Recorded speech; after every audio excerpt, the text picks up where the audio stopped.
C'est une tendance qu'on remarque de plus en plus. Les jeunes boivent de moins en moins. Toi, Rose, qui est mixologue, est-ce que c'est quelque chose que tu as observé? Oui, je te dirais que ça fait peut-être 5 ans environ qu'on sent que c'est un courant de fond. On ne peut pas passer à côté d'un mocktail. Moi, j'ai arrêté de boire il y a un peu plus d'1 an.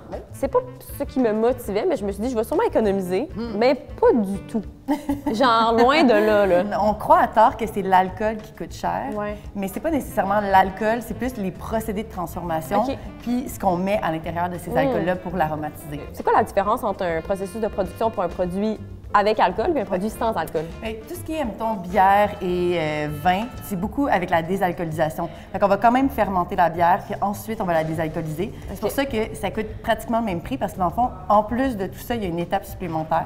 Ensuite, quand on est dans la catégorie des spiritueux sans alcool ou produits sans alcool, ils vont utiliser, disons, une base de Hackers qui ressemble à de l'eau. C'est pas un solvant. Donc, ça prend plus d'aromates pour avoir le même goût. Donc, ça coûte très cher. On va faire 2 mocktails. Un petit peu plus compliqué avec du gin sans alcool, du jus de pomme-grenade, vraiment comme si on se faisait un cocktail. OK. Puis je vais aussi te faire un petit vermouth soda. Ah, je suis down. Ça, c'est mon petit cocktail, mon petit go-to. J'ai l'impression que c'est un cours comme de biologie, de chimie, je sais pas. Je ne suis pas chimiste, je suis seulement mixologue. Qu'est-ce qu'on cherche quand on fait un mocktail? Là? On veut avoir une texture, puis on veut avoir peut-être une chaleur en bouche, quelque chose qui nous rappelle le feeling de l'éthanol. Ouais. Donc, un peu de piquant, un peu d'amertume, ça, c'est des choses qui fonctionnent bien. On veut pas que ça goûte le jus, là. Non, c'est ça. J'adore. Quand tu vas aller dans un bar et tu vas prendre un Ouais. mocktail, ça va te coûter cher parce que dans le fond, c'est le même travail pour un mixologue de faire un cocktail ou un mocktail. Je te laisse goûter. OK. On va voir Excitée. Ouh! C'est bon? J'adore ça. C'est Mais ça- festif, c'est bon, c'est frais.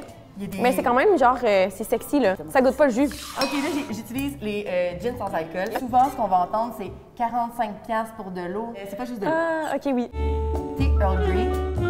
Trop d'érable. Citron. Oh! L'expérience complète. Comment séduire nos invités? Check it.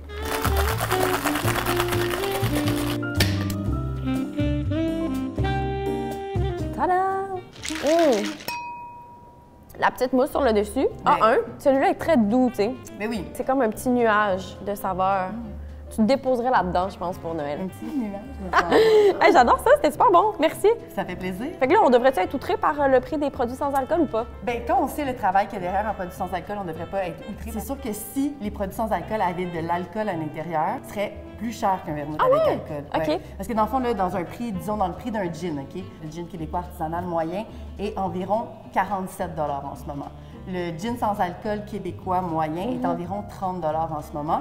Donc, il n'y a pas une si grande différence que ça. Puis quand on connaît la taxation sur les produits alcoolisés, on peut facilement faire l'addition, puis on arriverait au même prix. Donc, ça explique encore que le prix n'est pas en fonction de l'alcool. Quand on achète de l'alcool, de l'éthanol pur, disons pour le redistiller après, ce qui est le processus le plus utilisé au Québec, on est environ à 1 $ pour 1 litre d'alcool. C'est pas l'alcool qui fait le prix, c'est vraiment les produits qu'on met à l'intérieur. Fait qu'arrêter de boire pour économiser, c'est peut-être pas une si bonne idée que ça, surtout si tu veux garder comme l'expérience de bar, de cocktail. Mais je pense pas que c'est une motivation. Là.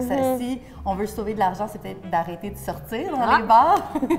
Mais si on veut garder une expérience à la hauteur de celle qu'on a connue avant, il faut penser que tout un coup. Hey, merci Rose, Ça fait plaisir. c'est trop cool.